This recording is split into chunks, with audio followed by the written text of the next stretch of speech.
Hey, everybody. Thank you once again for joining us this webinar this Friday again. Today, we have a very special webinar for you guys. As always, we like to make sure that not only do you have fun, but that you stay home and learn as much as possible and take a lot away from what we are delivering here for you guys. So today you are here to watch us do a DIY for terrarium. We do ask that you stay due to the fact that we do have some important information at the end of the webinar. But I wanted to showcase just a little cute terrarium that I made this week so that you guys can notice this is a very cute little terrarium here. And this is kind of what we're going to be making, a little bit of bigger version of it, but please stay tuned. And without further ado, I like to ask my colleague Hector to go ahead and share his screen. He's going to be talking about the science behind the terrarium. So Hector? Perfect.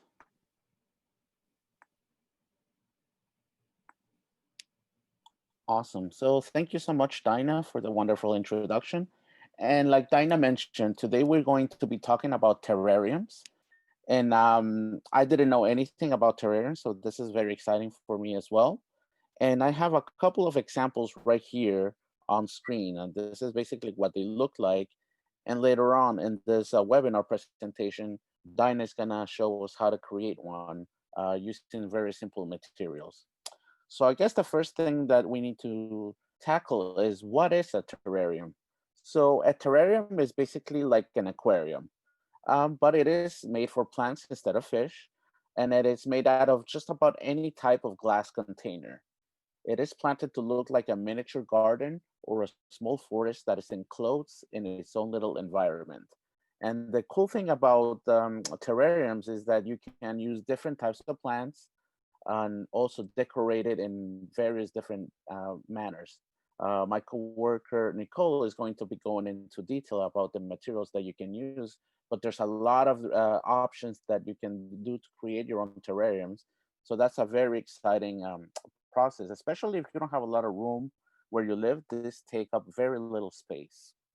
So terrariums, like I said, they have their own mini climate. The container can be either open or it can be a closed container. The container also makes the terrarium like a greenhouse. So the glass holds in some of the warmth and also some of the moisture, the same way that our planet's atmosphere does. Now, have you guys ever wondered how plants are able to survive and thrive in terrariums, even though some of them can be enclosed?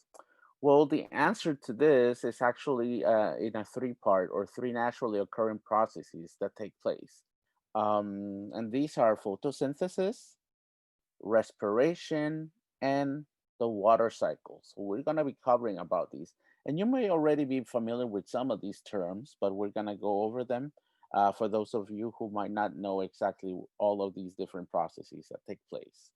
The first one is called photosynthesis. And this occurs during the day, and plants basically create their own food via this process. And the way this works is by taking in water and nutrients through their roots, and they take carbon dioxide and sunlight through their leaves. Now, this process allows them to create their own food, to fuel, and for them to grow. And at the same time, eventually, the plants expel or release oxygen out into the atmosphere. So this is a very, very important part of our environment, and this is something that we need to make sure that we have enough plants because they provide an invaluable source of oxygen for us to use. And it's very important that we keep our areas green and sustainable. The other process that plants are involved in is called respiration. And this is basically regarded as the converse of photosynthesis. So while photosynthesis occurs during the day, respiration occurs in the evening. And as you can see in the picture on the right, during the day, which is photosynthesis again, it absorbs carbon dioxide and it expels oxygen. However, at night, the opposite takes place. The plants absorb the oxygen and then they release the carbon dioxide into the environment. And finally, another important process that a terrarium, you can see on a terrarium is the water cycle. And this is a natural process that occurs when, for example, when you water your terrarium for the very first time, you're going to notice that the water is going to be absorbed by the plants through its roots. And if you have excess water, you're going to see a little bit at the bottom. And eventually, the plant is going to absorb that as well. So the plant is only going to absorb what it needs. This water then is going to be released back out into the environment as water vapor. And this process is called transpiration. Now, when this water vapor gets released, it's going to condense in that little glass environment. So you're going to see little drops of water piling up. And eventually, these are going to trickle down through the walls, and the plant is going to absorb them back into through its roots and going to go and do the whole process all over again. So this is a really wonderful cycle that takes place, and is a very easy way for you to create a nice little garden, and it's very self-sustainable. So you're only going to be watering your plants every once in a while when it runs completely dry. And as you're going to be seeing, there are different types of plants. So some require a little bit more water, a little bit more shade, or a little bit of different types of soil. So we're going to be talking about that in the later part of this webinar. Now, we're also, because we're part of the library, there are some resources if you're interested in learning more about terrariums. A really good book that I found about this is called The New Terrarium by Tovo Martin. And this one shows different types of displays or containers that you can use for your different plants. It talks about simple materials on how to decorate your terrariums. A really good one for the young kids is A Kid's Guide to Making a Terrarium by Stephanie Beers. And it has multiple projects that are very easy for kids to follow along. And if you guys, any of the kids that are attending, have any kind of projects that are due for school, this is a wonderful project that you guys can do for your science class. And finally, there's another book that is called Miniature Terrariums by Four Words. And this one is also a really, really excellent source of information. And it basically covers different types of materials or glass containers that you can use so that you can create easy to grow plants with inexpensive materials. So this is, if you're on a budget, this is a great resource that you can use. And where can you get these? Well, we're part of the library, and we're celebrating in this month of September Library Card Sign Up Month. So if any of you guys don't yet have your library card, this is a wonderful time to get it. Visit our website at www.mdpls.org to obtain your card, and you're able to check out books, DVDs. We also have the Learning and Training Center on the website so that you can learn more about any of the other webinars we've done in the past on character voice acting for characters or storyboarding or any of the other videos that we have. Now, to talk about more about the materials and the process of creating your terrarium, I'm going to pass it over to my coworker, Nicole. All right, so passing it over to you, Nicole. All right, thanks, Hector. Okay, I'm going to share, and we are going to check out making terrariums. So, terrariums are pretty easy to make. All you really need to start with is a glass container. They call these vessels. And you can pretty much use any clear glass vessel to make a terrarium. These are examples of open vessels, which are best for succulents, cacti, mosses, and any low humidity plant. So it's a plant that's going to need a lot of airflow, and really it's all varies depending on what you plant. So for cacti and succulents, though, they need a lot of airflow, a lot of light, little water. It's better to underwater your cacti and your succulents than to overwater them. Overwatering can cause root rot, and it can cause them to get elongated and just kind of mushy looking. You can cure it if that happens, but it's difficult and it takes time. So, better to not give them too much water. I've also read that it's better to give them a lot of water, maybe once every couple of weeks so that they're not used to being watered so often. But it all depends on what variety you get for your terrarium. Warm temperatures are best. Anything 50 degrees Fahrenheit and warmer will keep your succulent alive, but anything 70 degrees and warmer will really help your plant to thrive. Closed vessels are best for tropical and high humidity plants. And this is where you get that greenhouse effect. And these are the terrariums that you won't need to ever water. They will take care of themselves. Once you get the balance right of the water and the soil and the plants in there, you will never need to do any kind of maintenance on these terrariums, which is pretty cool. I've heard of one that's been thriving for 40 years. They just last forever. Tropical plants that you can put in there, they're going to need warm temperatures. Again, at 70 plus, they're really going to thrive. They're going to need bright, filtered light, not necessarily direct sunlight, but filtered light. And it depends on what variety plant you get. You may, when you build your own terrarium, you may want to try different parts of your house to see where your plant likes it best. Um, but the type of light and the type of plant that you have in your terrarium will determine how bright it needs to be. And they also need high humidity because they're tropical, which is great for an enclosed terrarium where it's constantly raining.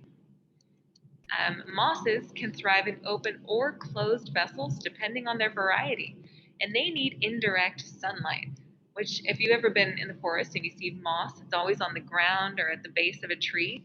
It's because the light is filtered through the leaves above them, and they get indirect sunlight, low light, and that's where they thrive. They need moist soil and warm temperatures. Again, all the plants love the warm temperatures, and they also prefer high humidity, but not too much water, which is confusing. But that's what they like.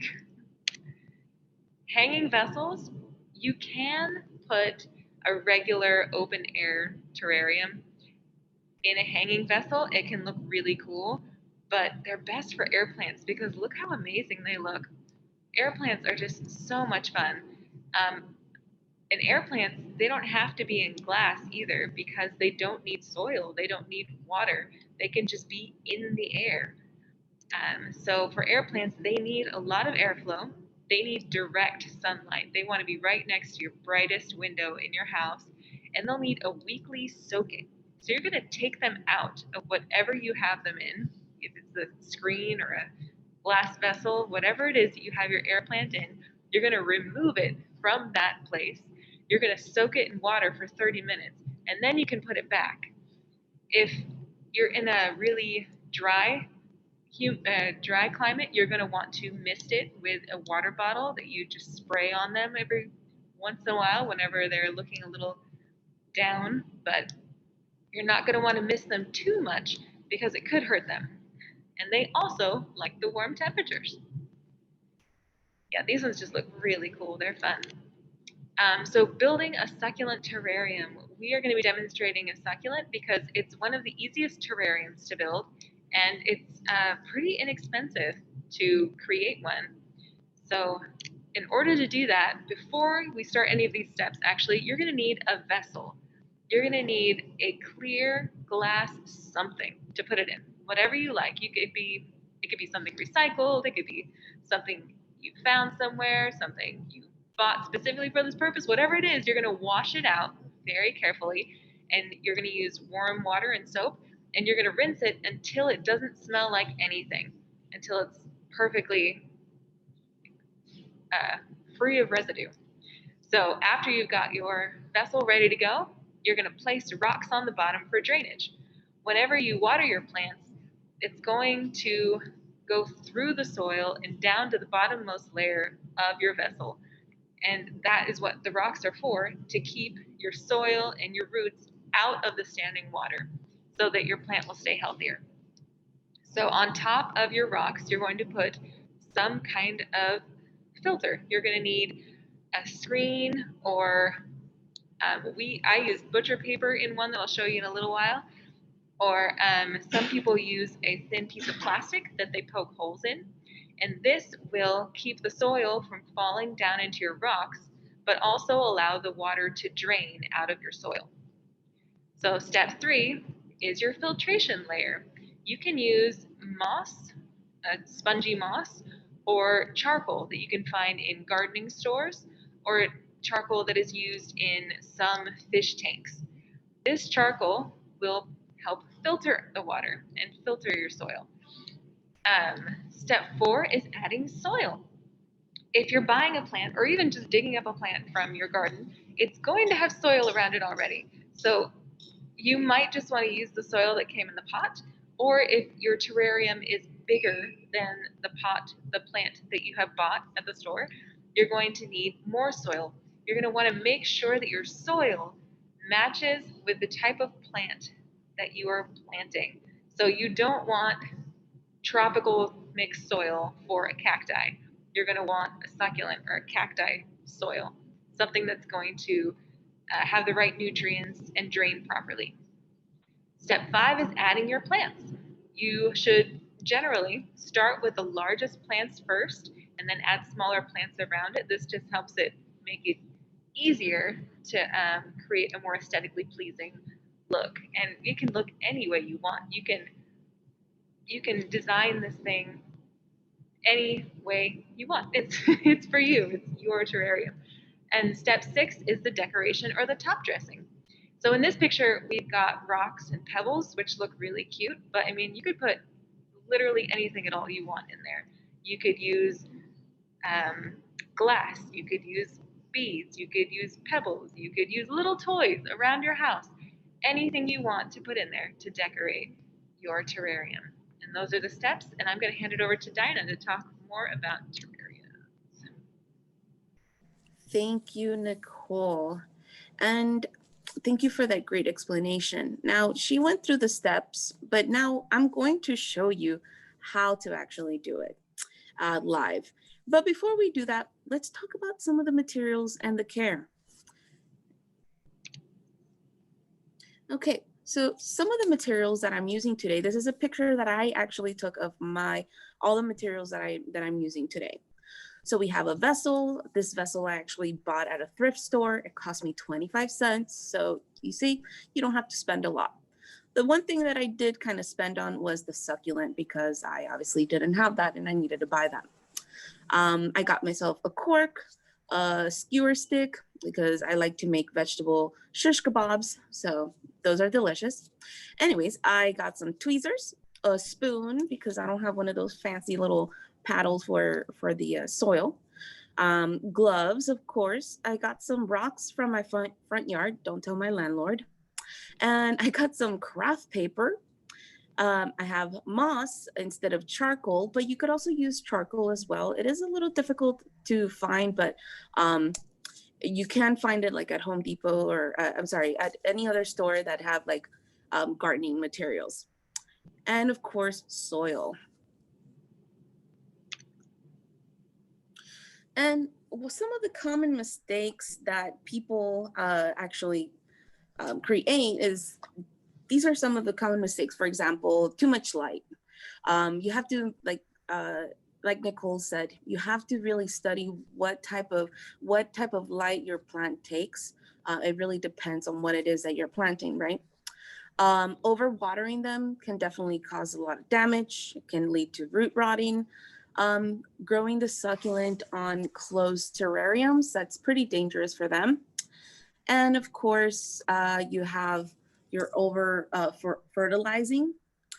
You don't want to overgrow your plant because it's going to be in a tiny space. Of course, do keep in mind that if your plant does grow, and it is going to grow, that's the whole purpose of it, you will have to eventually move it to another vessel.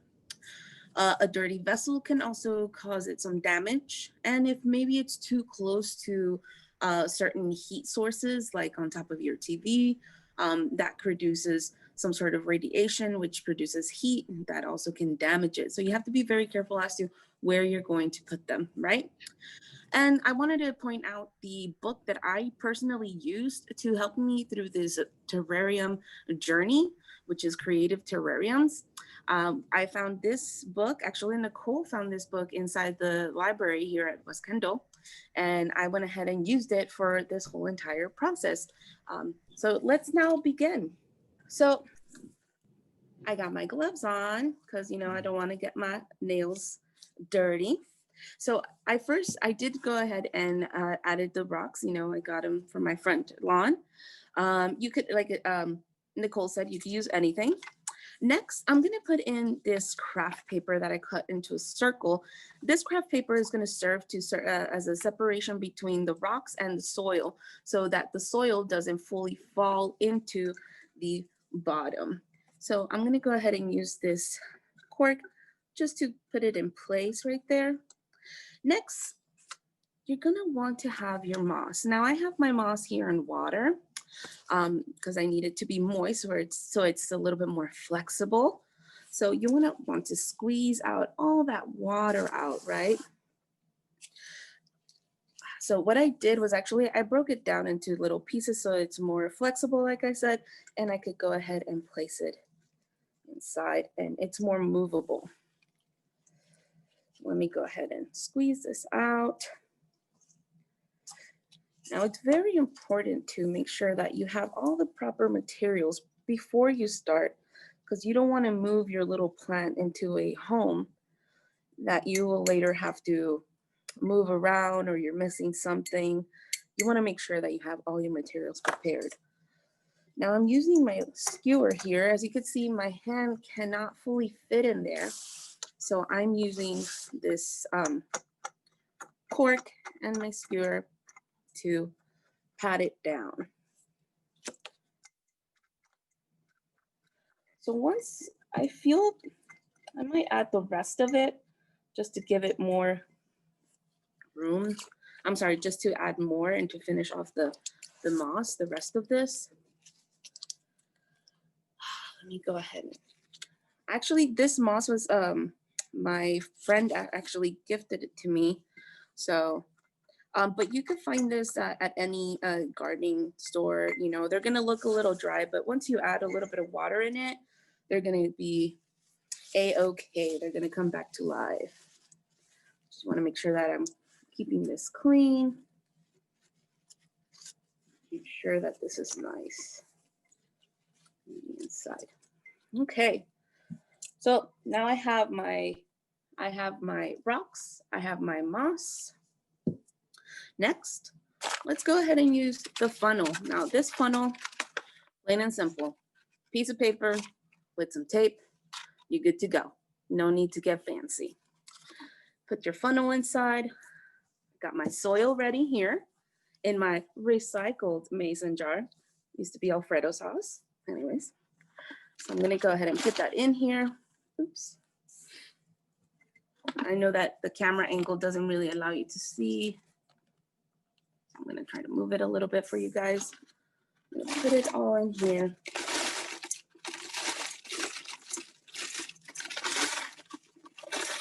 Oop, I don't wanna put too much, right? Let me use that. Let me use my spoon to spread this around. Sorry for all the clicking here. I'm gonna go ahead and use this cork to pat that down as well.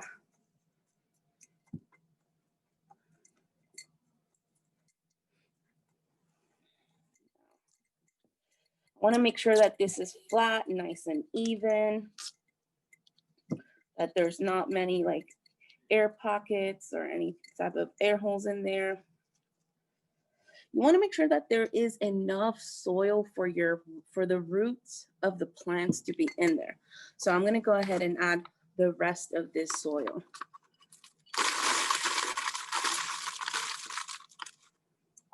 That's a nice jar too, Dinah. Right? I thought so too. I bought it at a thrift store. Again, 25 cents. Woo. Now I'm seeing here, I'm gonna use my tweezers that a part of the succulent actually is here. Now, the great part about these little ones is that you don't need to throw them away. You could put them in water, let them start getting a little bit of water, and then put them back into the soil, and that should probably sprout another little succulent. So don't throw them away, okay? Let me find the other one. Now, if they're kind of too damaged, then unfortunately you might have to say bye to it. Now, this one's a little too damaged. Okay, make sure that that's all spread around. Remember that dead leaves inside is not a good idea for your succulent or your terrarium, because that is gonna kill your plant as well. So you don't want that around. Okay.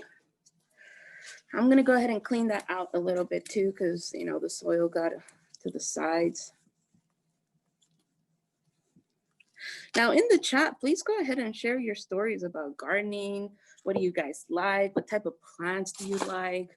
Do you like flowers? I personally love flowers. I draw flowers. That's one of the things that I draw the most. So here, I'm gonna go ahead and use the cork to make a hole right in there, right? Because I'm digging a hole to make place for the succulent. Now this succulent that I have, its roots are fairly large and a little long, so I have to make a deep enough hole in here so that the roots fit in there nice and tight. So now that I have my hole in there, I don't know if y'all can see that, I have that there. I just literally dug it right up. It closed right up. Let me put that in. All right. Now I have this beautiful little succulent over here. I'm trying to bring her here. Isn't she a beauty? Look at that. Look at that beautiful succulent right there. Got some roots. You got to be careful with her roots. It's a she. I adopted her as a she. Oop, it came apart a little bit. So carefully, gently, I'm gonna pull this apart. I'm gonna tuck her in there. You have to be careful. It looks like she may be a little too big for this little jar here. So maybe it's okay. It's okay. She's a little too big for this one, so I'm gonna probably use this other one. Let's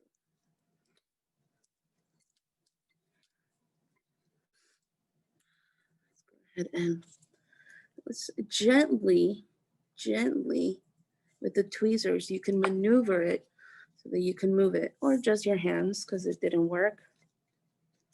See, this is the thing about doing it live, guys. You make mistakes and everybody sees it. It's okay. I'm gonna bring in the spoon and try to dig a little bit more of a hole for it right there. Now, once that's in there, I feel that she's in there. She's nice and secure. I'm gonna try to pull some of that soil on top of her. She's moving a little bit. I'm gonna make sure I pat this down, making sure that we don't damage her beautiful little leaves. Oh.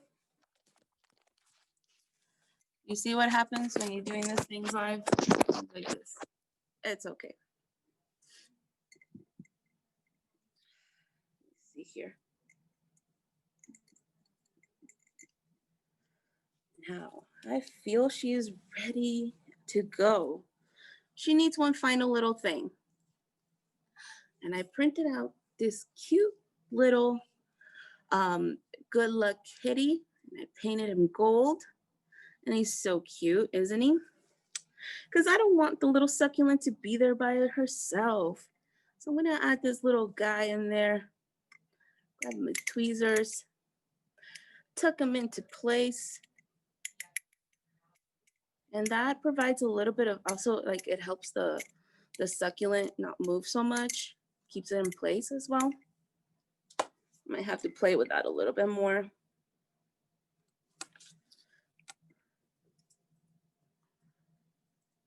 All right. Looks like we're getting somewhere. Now, I feel like I want to add one more little thing. So I have this little rock that I painted also in gold. It looks like a little golden egg. Isn't that cute? I'm going to go ahead and drop it over here just to give it a little bit of a balance. And I think we are done. Now, is that a beauty? That's a beauty right there. Look at that. And you can put that on your desk, and it's gonna sit here on our YOUmake Miami desk, and everybody's gonna get to enjoy it. Now I have these other little succulents as well here that I created. We also add a little dinosaur with some little eggs, and then I added another one. Now these are gonna go live with me at home, and they're gonna be adding some decor to my house. So I'm excited about that. And if you have extra succulents, give them away to your friends or family, or maybe just, create more terrariums. So now that we taught you how to create your very own terrarium, I like to bring up a very important topic. And that topic is about the greenhouse effect. And for that, I'm gonna ask Jaden to come back in. Jaden? Go. So as Dinah said before, we wanted to touch up on this subject a little bit. I've created a couple of illustrations to go with my presentation today. So I drew some cute little succulents and cacti for you all. So the first things first, the greenhouse effect. I'm sure a lot of you have heard of the greenhouse effect at least once, but just to reiterate, the greenhouse effect is the cause of gases in the Earth's atmosphere trapping heat from the sun. So as you can see in the little animation that I made here on the left, I drew a little glass greenhouse with trees inside. And as you can see, when the sun's rays hit the glass, that heat gets trapped inside. So that heat allows the trees to create photosynthesis, which leads to making oxygen. And having plants that create oxygen makes the earth habitable for us humans. So, like the greenhouse, gases in our atmosphere, such as carbon dioxide, get trapped by other gases like methane, which we're going to talk about a little later on. So that even if the temperature around the glass on the outside cools down, it maintains that heat on the inside. Yes, that is correct, Jaden. And as Jaden mentioned, the greenhouse effect is a natural phenomenon, and this allows our planet to maintain the necessary conditions that help sustain life. Now, just like a terrarium reacts to its surroundings, the planet also reacts to these gases, which are then absorbed and stay inside the troposphere. The troposphere, this is the lowest layer of the Earth in the atmosphere. In other words, this is the layer of atmosphere that where all the weather activity happens. Continue. And of course, this affects our climate as well. So the plants help balance the excess carbon dioxide to turn into oxygen, as I mentioned before, to help us breathe. But when it comes to the ocean absorbing the carbon dioxide, it can make the water a little too acidic for the little creatures living inside of it. And one of the unfortunate side effects of that is the bleaching of our coral, and it does damage to our coral reefs. Right. So in the right proportion, these gases, carbon dioxide and methane, they they perform their duty.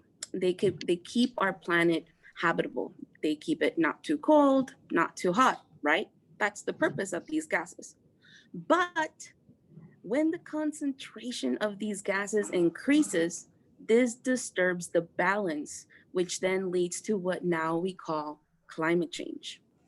So when we're speaking about ocean acidification, in scientific form, this refers to the reduction of the pH levels of the ocean water over an extended period of time. In other words, too much carbon dioxide depletes the oxygen in the water, and it makes it harder for the deep sea animals to breathe. And one of those ecosystems that is also a living being are these beautiful coral reefs that we have. Jaden? There was a little animation there of the sad little coral getting bleached. Now, of course, we mentioned earlier methane gases. So methane is one of the strongest greenhouse gases, and it has 25 times the power of carbon dioxide. So the wetlands tend to be the leading source of this gas being released into our atmosphere. So when you hear the word methane, you're probably thinking about stuff like pollution or landfill. When the climate gets too warm, these wetlands activate that methane being produced because they're so sensitive to the climate and the temperature around them. That is correct. Now, though trees in the wetland ecosystems do produce methane, let us not confuse this. This does not mean that we cut down trees in order to solve this problem, but instead, we must look at what other human activities also add to the rapid emissions of methane and carbon dioxide, such as landfills, where all of our trash goes to live and stays there and produces methane gas. And of course, we have the breeding of cattle, which is cows, and other farm animals, which add even more methane into the atmosphere. Now, an acre of 30 to 40 cows at a glance seems like no problem. The issue now is that now the world cattle inventory in 2020 was reported at 987,500,000 cows. So that's 987,500,000 cows producing methane. Now, that's a lot of methane, which then causes overheating within the troposphere. And when the rising temperatures happen, we have ice caps are melting, we have desertification, that means dry lands, we have fires, we have stronger storms that cause heavy floods. So, like a terrarium, our planet needs to be at a balance and taken care of. Yes, Aiden? that's a very strong point. So, which leads me to my next idea. So, why did we make a terrarium today? Why is making a terrarium relevant to the things that we are talking about? Well, when you create your terrarium, we want you to think of it as though it was your own little world inside of glass. And take that as an example of how climate change affects your environment. Be conscious of that. You know, if you give your terrarium too much sunlight, it may dry out your plants and cause overheating. If you put too much water, it might drown your plants. So treat this as an exercise to be more conscious of the earth. And lastly, this was a fun little idea I wanted to show you guys to give you further inspiration for your terrariums. You saw how Dinah had little 3D printed dinosaurs and like a little cat and the stones. This is also a really fun concept. I know there's a lot of Pokemon fans out there. Pokemon tend to be inside of a ball, so I thought this would be a fun little inspiration idea for you guys, and the little planter on the right as well. So feel free to get creative and just have fun with it. Absolutely, Jaden. Thank you so much for that presentation. Um, Now, I know that before all of you go, I wanted to show you some projects that some of my students had created here at YOUmake Miami. And these projects have to do with climate change. Some of my students, pretty much we get inspired by upcycling, so recycling, giving new purpose to other things. Remember how I told you guys my favorite thing is cardboard? Well, this is one of them. And here's an info. This is information on methane gas and how it's produced, where it's coming from cows, landfills, and what the causes, what the major causes of them are, right? Now, here's another project that my students created as well. And it's a little difficult to tilt over, but this is a planet. This is planet Earth. And here we show the alternatives of using oil and coal and all of that other stuff. We use alternatives like solar power, wind power, biofuel. So this planet is made out of a bunch of CDs. CDs actually don't have, they don't biodegrade. They sit in landfills for years, and they, if you try to burn them down, they actually emit more fumes, harmful fumes for you and me. So this is one of the projects my students created in order to showcase what a clean planet looks like when using sustainable energy, right? And here we have coral reefs that are nice and colorful because they actually have oxygen. Now, this is another one here. Give me a little bit of time here. This is a coral reef. You see how it's beautiful and colorful. This is a coral reef that my student created out of air dry clay, and then they went ahead and painted it to showcase how beautiful a coral reef can be. On the other hand, here is this coral reef that's bleached. This is again when the ocean acidification happens. Too much carbon dioxide in our atmosphere really harms our animals and our living organisms, but mostly they harm you and me. So I just want to let everybody know, and I want everybody to pretty much take into consideration what you do every day in our planet, how you treat it, and maybe talk about it with your friends and your family. And we could all really make a difference if we all just start now and really start learning not only how to recycle, but really thinking forward about solutions. We now have the problem, we know what the problem is. It's up to you and me to find the solution. So then again, thank you. I'm gonna go ahead and throw this back to my coworker, Hector, who has some final words for you guys. Hector? All right, thank you, Dinah. And yeah, just wanted to thank you all for attending our webinar. And as always, I'd like to remind you guys to visit us on our social media. You can send us any kind of artwork that you want to share with us on our Instagram at YOUmake Miami. If you guys are interested in watching any of our previous webinars that you might have missed, like I mentioned, like the storyboarding one or the character acting, you can check out our YouTube channel at YOUmake Miami. And finally, you can also follow us on our Facebook page at www.facebook.com and YOUmake Miami. All right, and that pretty much does it for our presentation. I also wanted to let you guys know that next week we will not be having a webinar, but we will be having some more in October.